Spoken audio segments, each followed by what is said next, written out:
Hello and welcome. Well, we all know what it's like to listen to others, but have you ever thought about listening to your body? Is it possible to listen to your body? That's the topic for today's conversation, which is part of the Wellbeing Listeners series. Our mission at the innercompassguide.com is to create thriving communities based on listening.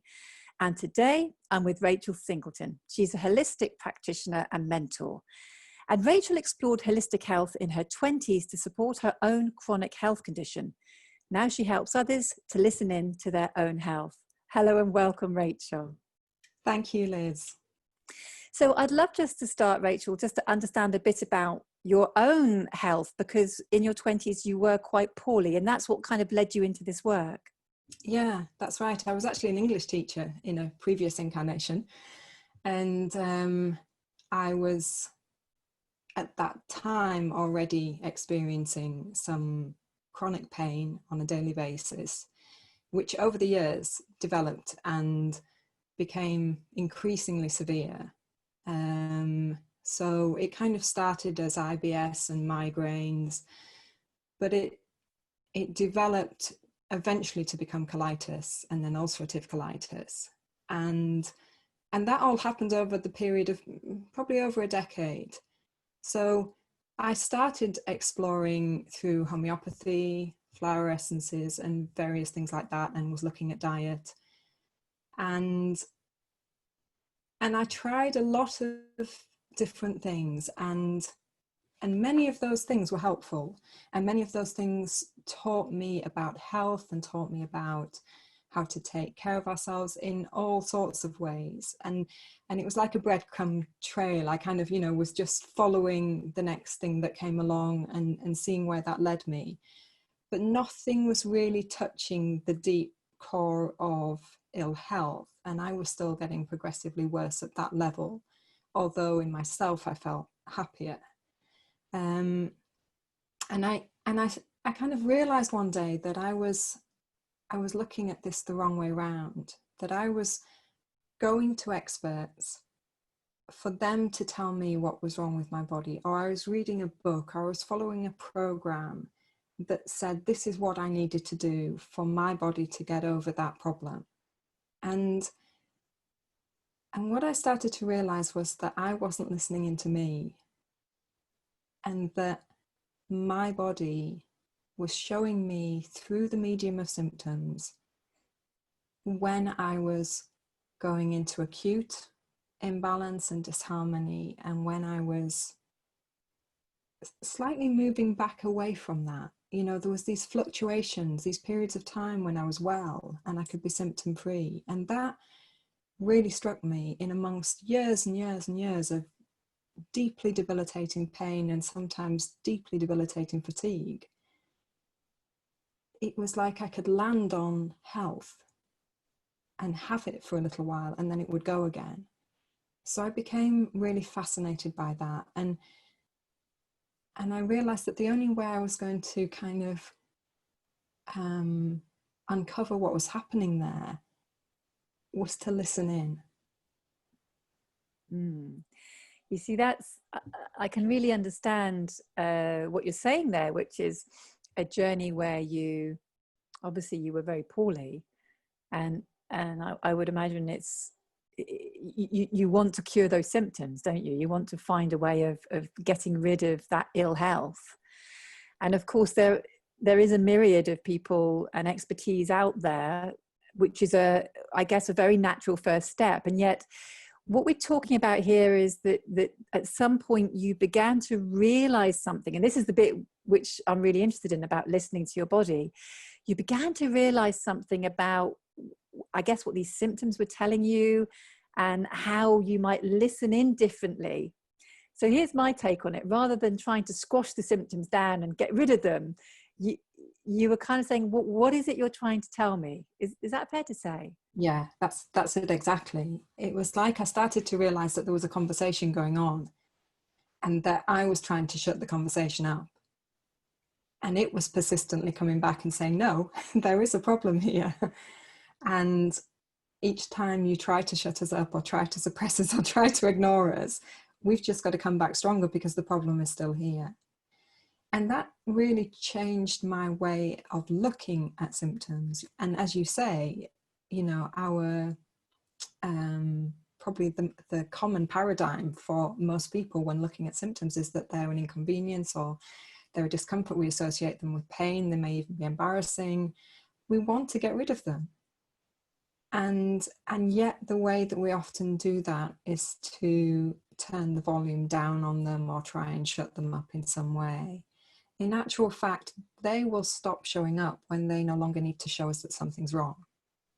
Yeah, that's a really different way, isn't it, of looking at symptoms, I guess, is that to see that they're part of almost like a feedback loop, or that they're trying to give us information, rather than their inconvenience, or they need to be stopped because we just want to carry on with our lives and not have them present.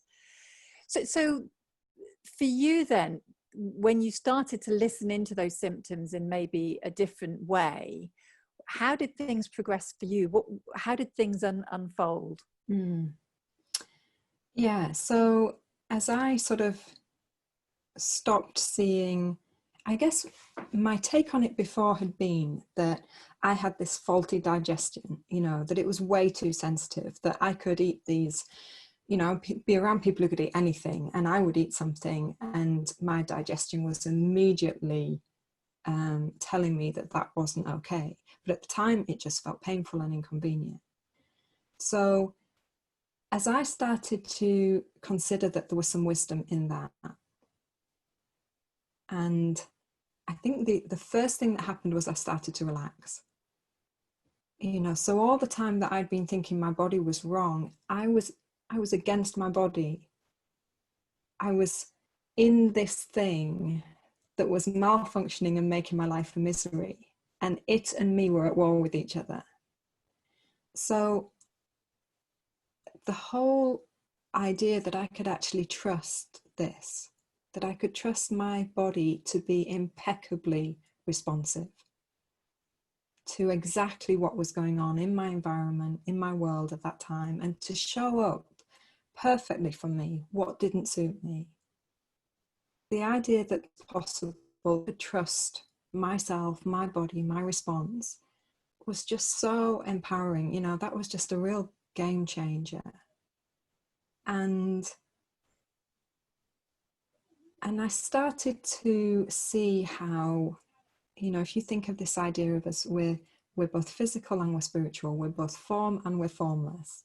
We have this amazing energetic essence, this life force, this something that we can't really put into words, but that is uniquely us. And then there's the form of us, which is like the expression of that. It's the interface between spirit and form. It's our living body and its living responsiveness. And that just gave me a way that felt more whole and more holistic, of seeing that I was being given feedback that was going to help me right there and then. And what I started to find out was that when for example, I tried going gluten-free for a while, and it seemed to help for the first couple of weeks, and then things got worse again. And then what I noticed after many years was that gluten-free food was actually highly processed.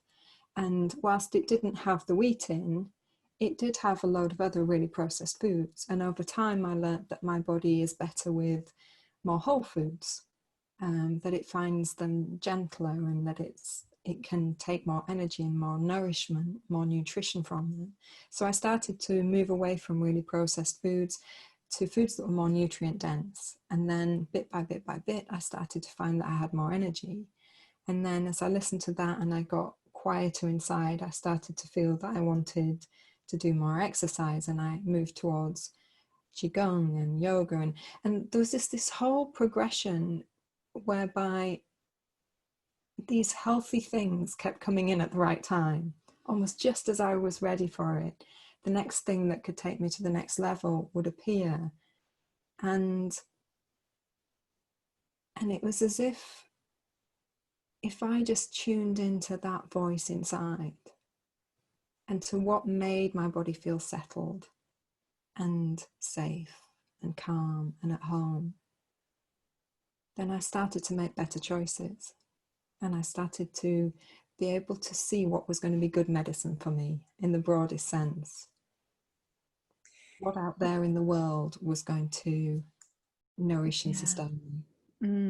And what comes to me as you say that is that this is listening in a I say a different way. So it's not like your body is saying the words, Rachel, you need to get rid of processed food in your life, or you need to stop eating gluten.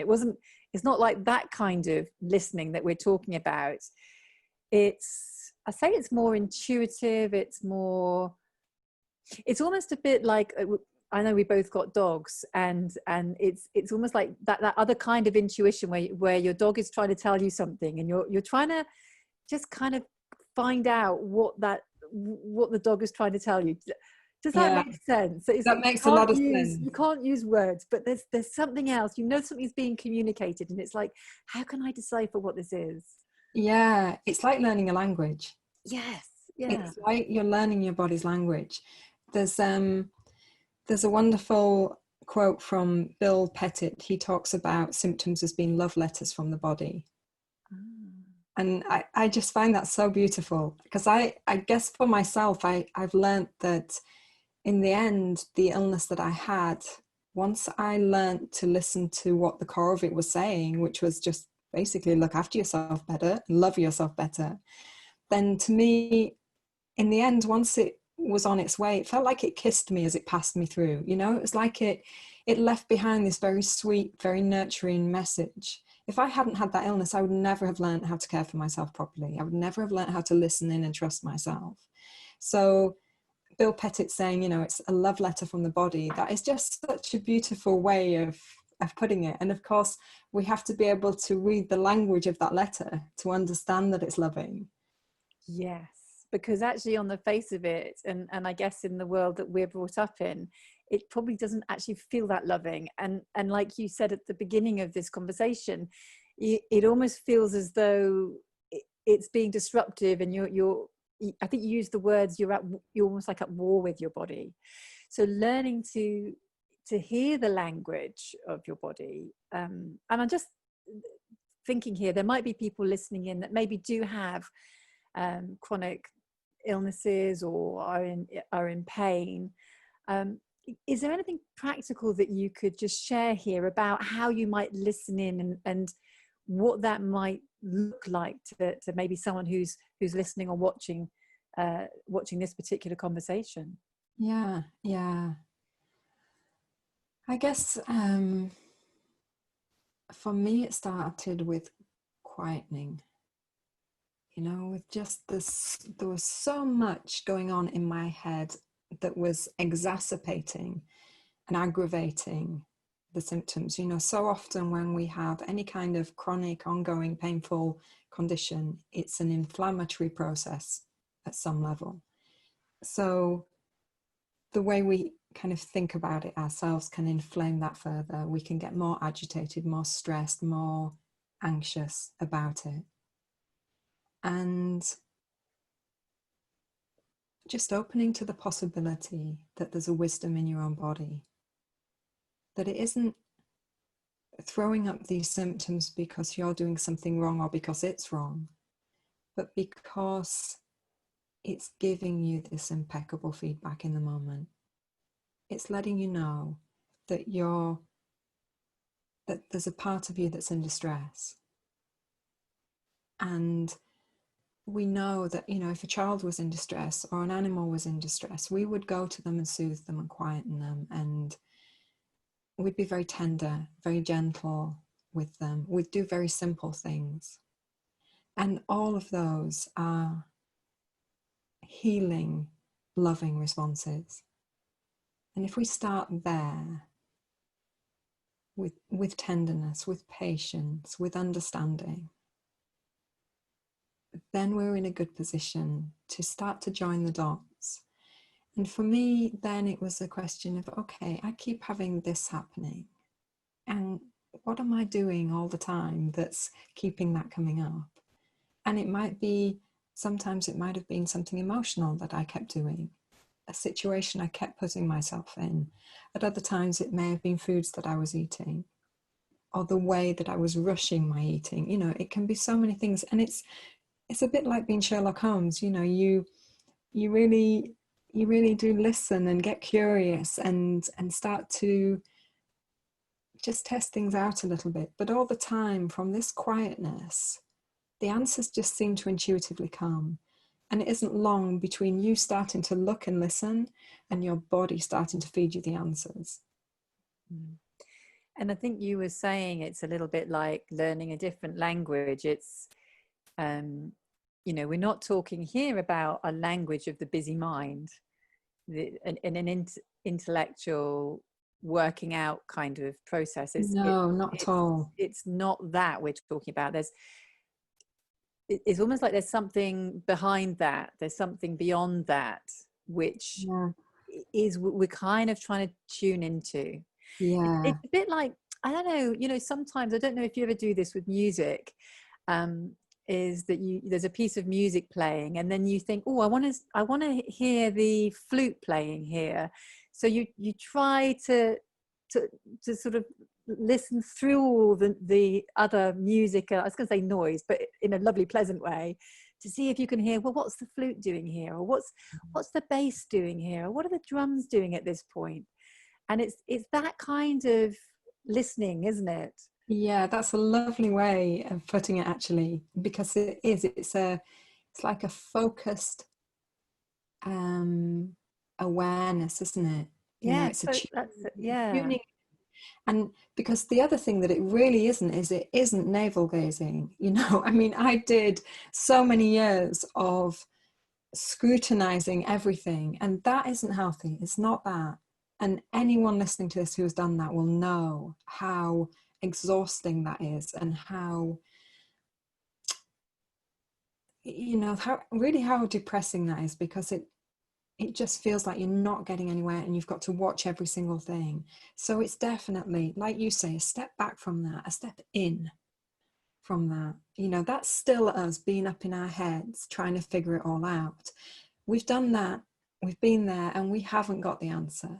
But when we slip inside into this body and trust its responsiveness and know that its response is unwritten in this moment, you know, it can have a new response because the moment is fresh. So even if it was feeling a certain way a few moments ago, that doesn't mean it's going to continue to feel that way. We can watch that with a lightness and a curiosity and just learn and just feel our way. You know, what is it that I really would like to do now? Do I need to just rest? Do I need to go for a really long walk? Do I need to set down all this stressful stuff I'm doing and just give myself a break?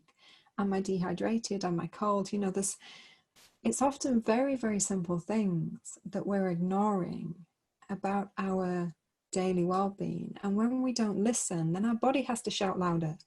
Yes. And it might get a little bit angry, and it might need to get a bit more intense if we're not listening. Yeah, you know, that really rings true. With our work, we're well-being coaches, and I know we're talking here very much about physical health, but it's the same with mental distress as well. I'm very tuned into or keen to encourage the people that I work with to not see their mental distress as symptoms to quash, but to see that as messages of something isn't right, and to listen beyond that to see what's needed mentally.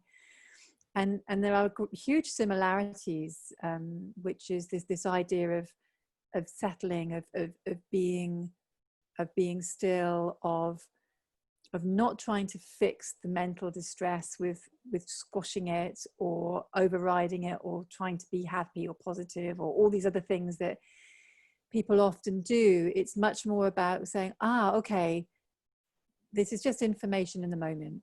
Let me just listen into this. And, you know, if I'm able to, for example, for me, I'm quite lucky.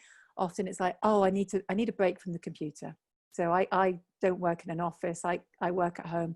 I can take myself away and go for a walk. And it's just getting used to listening in to that, and learning, I guess, what your own body is saying to you, because your body might have a symptom which is alerting you to something that would be different if it was happening to me. Do you find that? I'm making that assumption. Yeah, I think that's very much the case. You know, if you think of something as common as a headache and the number of things that could be causing a headache. I mean, we're doing loads of decorating at the moment, so there's paint fumes around the house and we're both getting headaches from that. But at the same time, you know, you can have a headache from being dehydrated, you can have a headache from studying or thinking or doing too much with your head, you know, you can have a headache from having drunk too much. There's so many things that can cause the headache, and you yourself, if you tune in, will probably have a very good idea of what's causing your particular headache in that moment. Now, if you were to go to an expert and they were to look at the symptoms and tell you you've got a headache, then they'd give you a painkiller for that. But that doesn't help you to see, well, what am I doing that's bringing that up? How have I gone out of balance there? And what do I need to do? Because my body's showing me I'm in distress. It might just be quite mild, but it's showing me I'm moving in the wrong direction. I'm moving away from my health and my ease. So we can relax into how the body is showing us where flow is and where well-being is. And, you know, for me, speaking personally, having had 15, 20 years of pain, for the last 3 or 4 years, I've been totally pain-free and I've had more energy than I know what to do with. And to have had both experiences, having health is a deeply precious thing. I will not let that go again. And, you know, what comes with it is happiness and lightness, and there's so much more of you available to live your day-to-day life. And, you know, I was told that what I had was not a curable condition, and I was told that I needed to take steroids for the rest of my life and they would have their effects. And then in time, I'd have to have parts of my intestines cut away because they would have failed to work and I'd be in so much pain. And I looked down the barrel of that gun and I thought, no, I'm not going that way. And there's something about coming back into balance.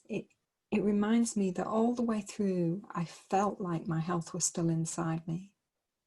And again, those little pockets of time where I landed on it was so tantalizing and frustrating when I lost them, deeply frustrating when I lost them.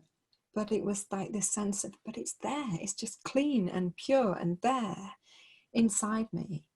So there's something I'm doing or perpetuating, or there's something in my environment that is coming between me and that, but it is actually still there inside. And now that I can live in it, it's like all the promise of it, all the sense of it was there all along guiding me. And, you know, I think of that as developing my health sense, you know, and that's something I love to do with people who come to me, whether it's emotionally or physically, that sense of how do we develop that ability to listen in and listen through the body, because it's so deeply responsive.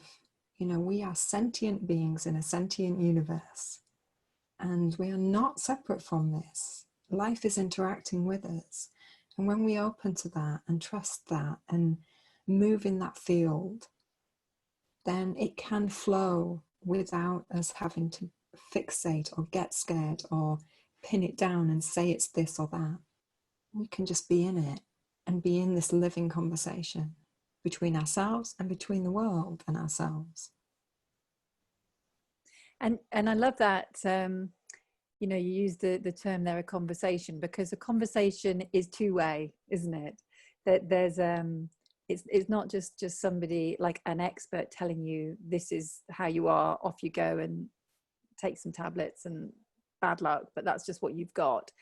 It's a two-way, back and forth sharing of information and checking out, and is this right? And, you know, it's a, like you say, a balanced, finely tuned investigation, curiosity about what information you're being given. So I love that. And you said, you touched on this, and we'll finish with this, because I think this is something that is really central to what I hear you say, which is that health is innate, or it's there. Now, I just want to pick you up on that, because for many people who do feel unwell, it feels like health isn't there, and they need to get it. But I think you're saying something very different, and I'd love you just to just share that again, because I really get that's really important. Yeah, because I think that's what ultimately guided me through and kept me looking and kept me listening. It was the feeling that, I suppose, as much as anything, because I've worked with plants for 20 years. I work with flowers and flower essences. So I've been listening to the flowers, as it were, and doing plant spirit medicine for a long time. So I'm out in nature and seeing these beautiful, pristine blossoms, and seeing so much harmony and flourishing in nature, and feeling so much a part of that. And then seeing myself in that sickly form that I was then, and feeling that I was out of joint with the world around me, with the environment, with the natural expression of life, that something was happening to distort that, but that was the ground that I was coming from, as much as any other living thing on the planet. And that whenever I kind of came back into my wisdom at its deepest level, I wasn't, I could feel like I was being told to eat more vegetables and to do more exercise. I was constantly aware that was coming through me. But what I also was really hearing was to just trust more, to just relax more, to be less hard on myself, to stop second guessing myself, to be gentle.